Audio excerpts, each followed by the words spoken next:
Here is Sundancer thoroughly enjoying some neck scratches.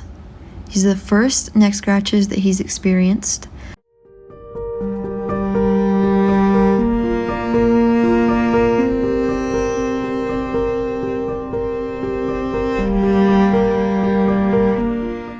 Welcome back to another video in Sundancer's journey from wild to willing partner.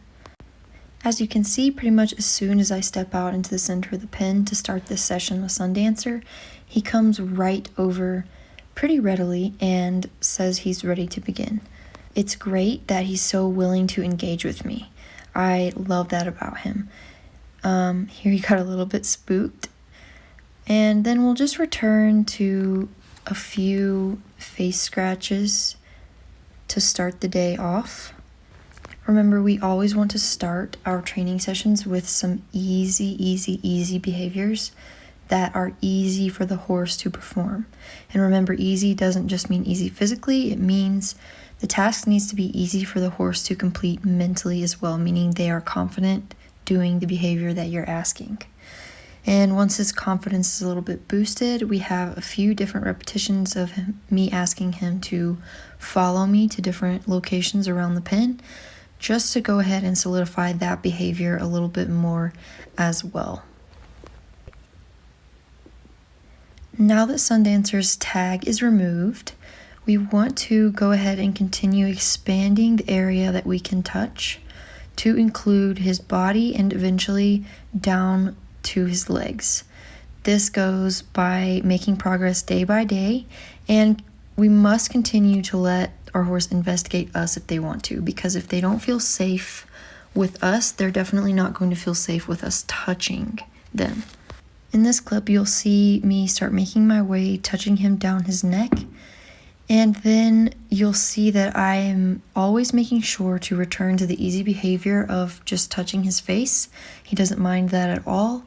In fact, he blinks his eyes and closes them halfway and really enjoys a few face pets. So it's great for building his confidence back up before I begin working on touching his neck and onto his body again. Sundancer always prefers me to be on his right side at this time, and that's completely fine. I'm going to leave that alone and not be too worried about that during this session. I just want to create the first few experiences of me touching down his neck and beginning to touch his body on the right side where he's already comfy. And beginning in this session, I'm starting to use asking Sundancer to target my hand as a way to bring him into position for me to be able to touch his neck and body more easily. He's very comfortable with me standing directly in front of his face, but I'll need to be able to stand on the sides of him for grooming, haltering, leading, and many other domestic horse things. I like asking him to target my hand to line up next to me because this will come in handy in the future, and he is approaching me instead of me approaching him, where he might possibly feel pressured if I were just to walk up to him.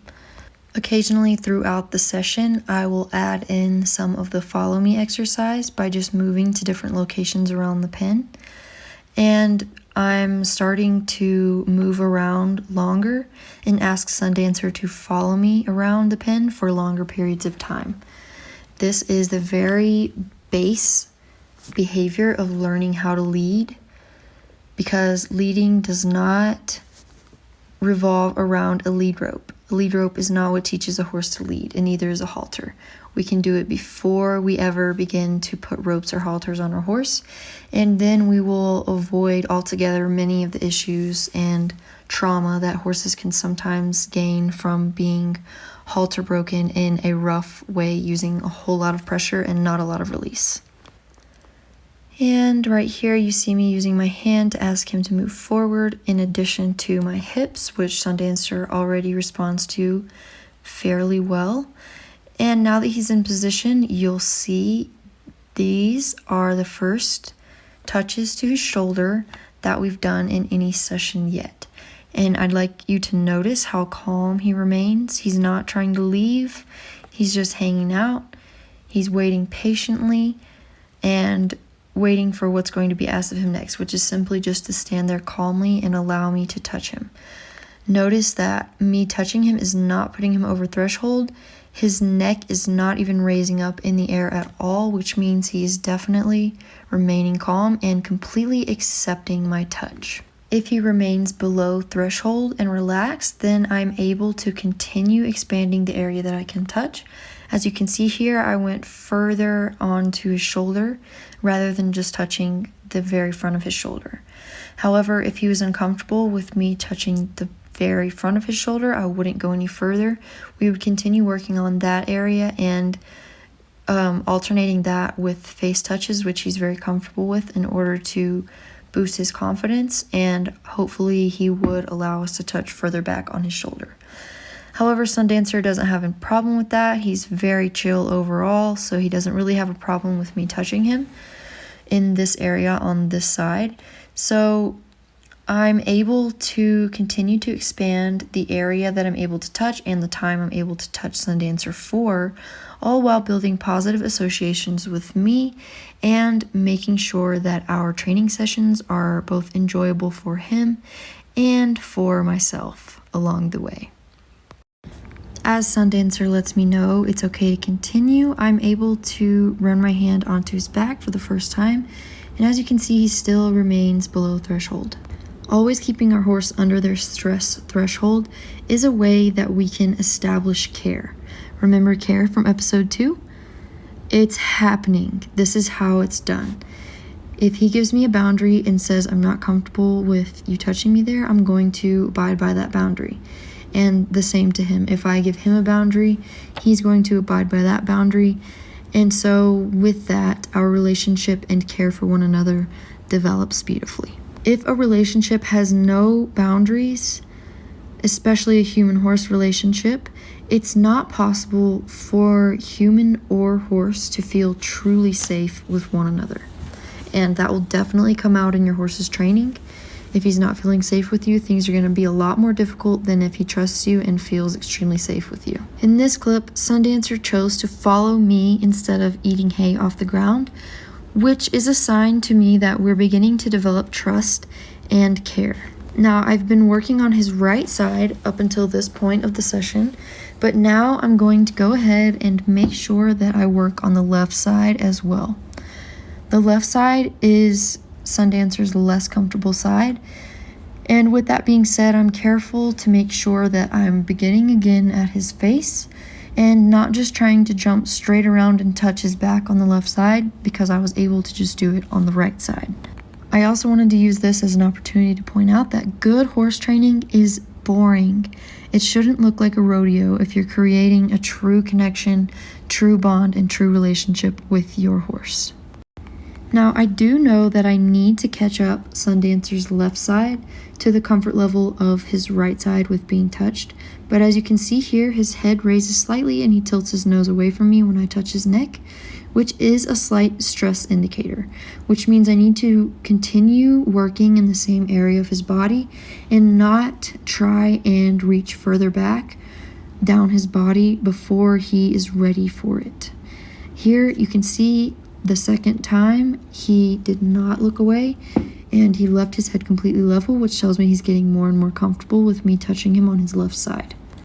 If I were to just ignore the stress indicator of Sundancer raising his head and continue trying to touch his body further back, he would likely get very uncomfortable and probably choose to leave me.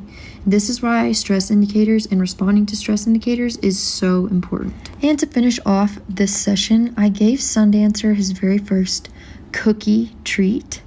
He wasn't too sure about it, as you can see here.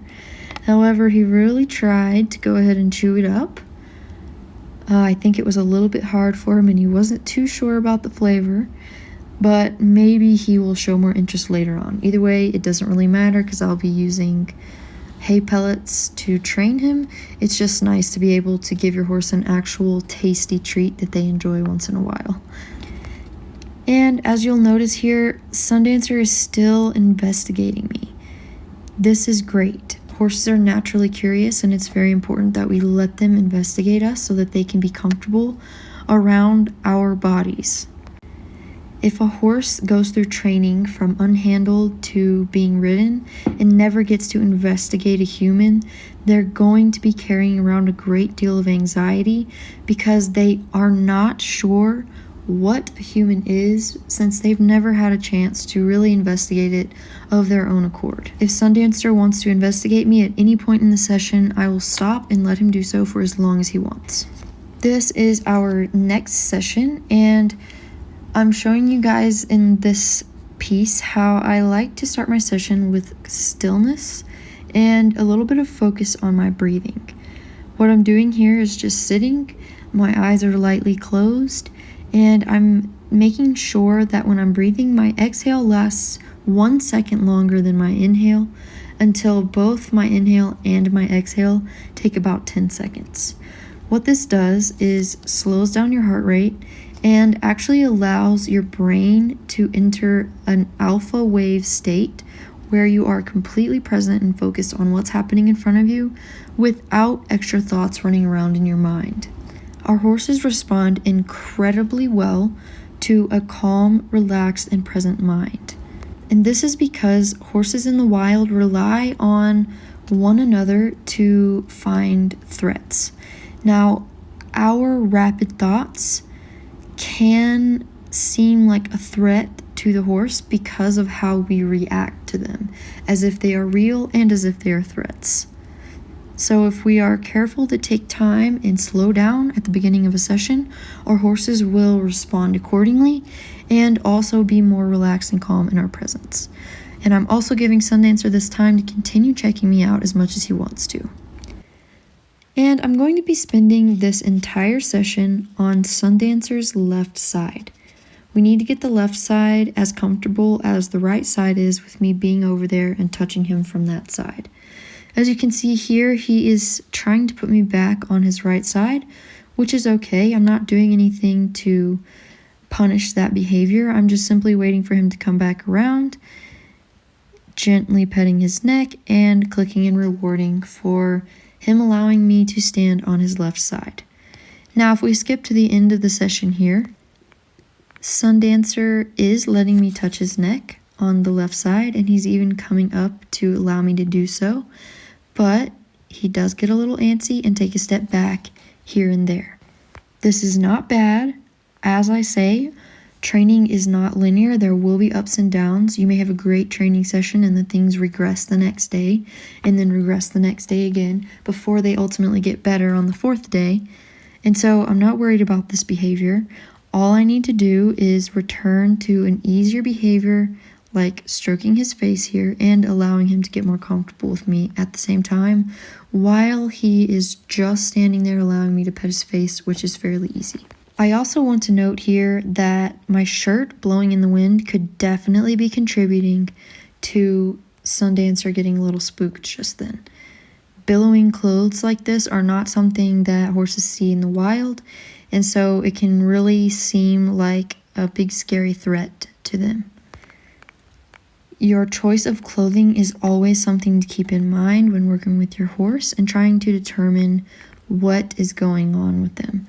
Sometimes even just like a different colored hat or some baggy shorts could sometimes spook the horse, and it's easy for us humans to end up frustrated as to why our session didn't go well and blame the horse instead of thinking about the different factors in the horse's environment that could be contributing to the horse's behavior throughout a session. And I'm going to go ahead and end this day's session right here. So these first 2 clips are just showing how quickly Sundancer calms himself back down after being spooked. Right here, this black bag moved a little quick for him in my hand, so he jumped up backwards and immediately lowered his head, came right back over to me, and we began our session. This is a great quality to look for in any horse and is one that I noticed of Sundancer when he was in the holding pens. And here again, I reached out for his face a little fast.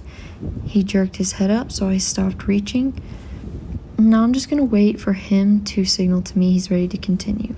There he steps forward, which I am still rewarding him for because I want him being near me and coming to me to be associated with positive things at this time.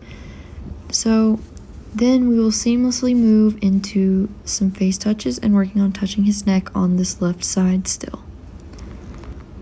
And as you can see here, he's getting much better with me touching him on the left side.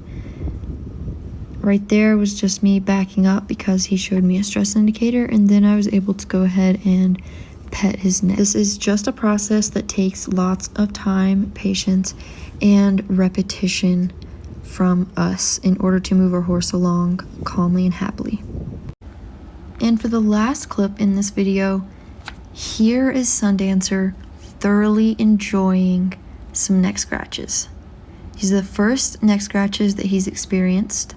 I've seen him trying to scratch his neck on his water bucket, on the poles of the fence, on the fence itself, on the neighboring horse, so it's great to see that he's finally accepting these scratches from me. This means he's feeling comfortable enough with touch to actually feel safe enough to let himself enjoy it. See you in the next video.